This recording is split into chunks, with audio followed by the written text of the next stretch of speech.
in order to play our part in the transformation of the world by taking responsibility for the transformation of our own minds.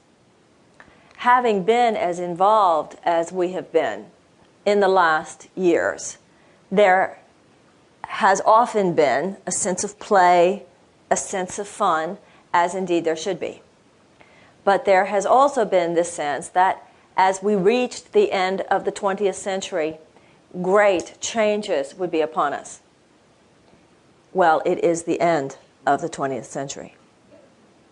And there is no longer time to take a year or two and ignore the work. It doesn't matter what books you read.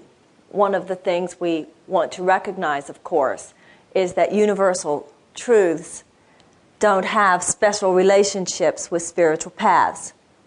I'm a student of A Course in Miracles, as I'm sure many of you are, but I'm not a student of the Course because I think it's a better path. It's a path that has spoken deeply to me. But the issue is not to glorify a path. The issue is to glorify the destination.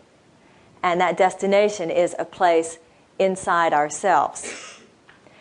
Regardless of what books we read, regardless of what paths we walk down, there seems to be a very particular message in the air about this particular time in history and our particular part that we are here to play.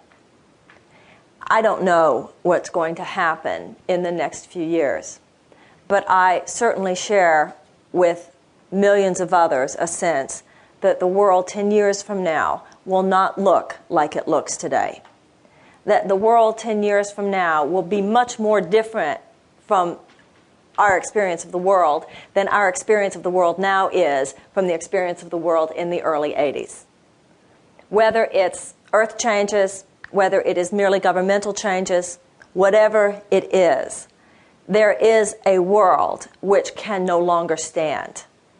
And although it brings up fear in us sometimes when we hear the stories, whether it's earth changes, whether it's whatever kind of global collapse it is, scientists no longer argue about the inevitability of global collapse.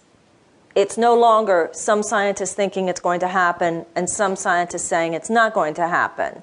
They say, by the time you see a tidal wave, when a tidal wave is coming, there's this illusion that you can outrun it. But the truth of the matter is, once you see it, it's too late.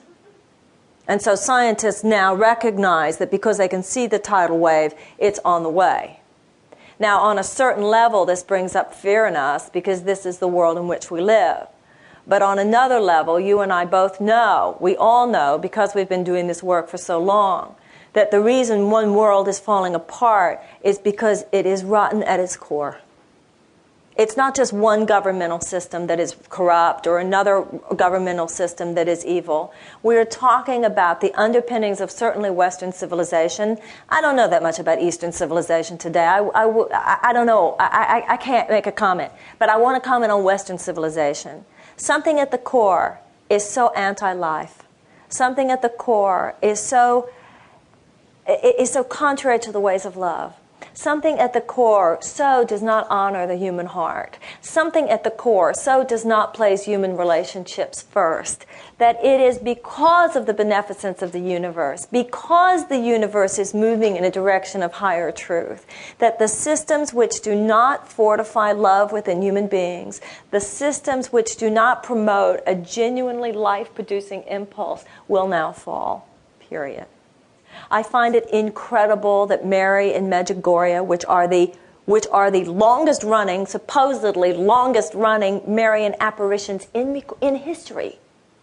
There has never been reported visitations and apparitions with specific messages by the Virgin Mary as long or as detailed as these appearances of hers in Medjugorje in Yugoslavia. I relate to Mary. Mary is a symbol of the goddess energy. It's not an accident that she's appearing all over the planet today because the appearance of Mary is a symbol of the re-emergence of the goddess.